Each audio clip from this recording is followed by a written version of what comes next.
नमस्कार, welcome to फिल्मी Shankar channel. आज सादर करत आहे अभिनेत्री रेखा राव यांची फिल्मी बायोग्राफी। जाणून घेऊया। अशोक सराफ, लक्ष्मण बेर्डे, सचिन पिळगावकर, महेश कोठारे या कलाकारांसोबत काम करून प्रसिद्धीच्या शिखरावर पोहोचलेल्या काही अभिनेत्री मात्र आज आपल्या लक्षात येत नाहीत। अशा अभिनेत्रीपैकी एक नाव म्हणजे अभिनेत्री रेखा राव। मूळच्या बंगळुरू असलेल्या रेखा राव यांना लहानपणापासून नृत्याची आवड होती। त्यांनी शास्त्रीय नृत्याचे प्रशिक्षण घेतले होते।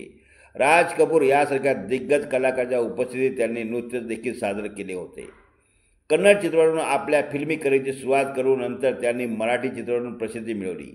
मराठी चित्रपट अनेकदा त्यांनी अशोक सराफ यांच्यासोबत स्क्रीन शेअर केली होती।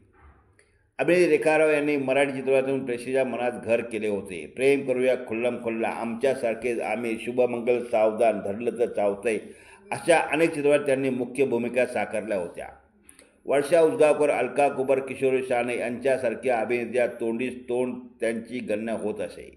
मराठी नव्हे तर हिंदी चित्रपटात त्यांनी आपली छाप उमटवली होती। हम दिल दे चुके सनम या बॉलिवूड चित्रपटात त्यांनी नायिकेच्या आत्याची भूमिका साकारली होती। मराठी चित्रपटाने यश मिळवल्यानंतर त्यांनी हिंदी चित्रपटात सहाय्यक भूमिका केल्या।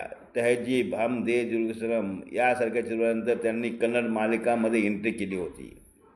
गेल्या काही वर्षांपासून रेखा राव मराठी आणि हिंदी चित्रपटसृष्टीपासून दूर आहेत। सध्या त्या लग्न करून बंगळुरूला स्थायिक झाल्या आहेत। तिथे त्यांनी अम्माज किचन या नावाने खानावळ चालवण्यास सुरुवात केली आहे। याशिवाय त्या अभिनयाचे क्लासेस घेतात। हिंदी, मराठी, कन्नड आणि इंग्रजी अशा विविध भाषांमध्ये त्यांचे क्लासेस उपलब्ध आहेत। याशिवाय त्या सोशल मीडियावर देखील प्रसिद्ध आहेत। त्या आपल्या रेसिपी शेअर करत असतात। रेखा रावने मराठी चित्रपटसृष्टीत एक वेगळी छाप उमटवली आहे। त्यांच्या अभिनयाची आजही प्रेक्षक प्रशंसा करतात। एका काळी मराठी सृष्टीची राणी म्हणून ओळखल्या जाणाऱ्या या अभिनेत्रीने आता एक वेगळी ओळख निर्माण केली आहे।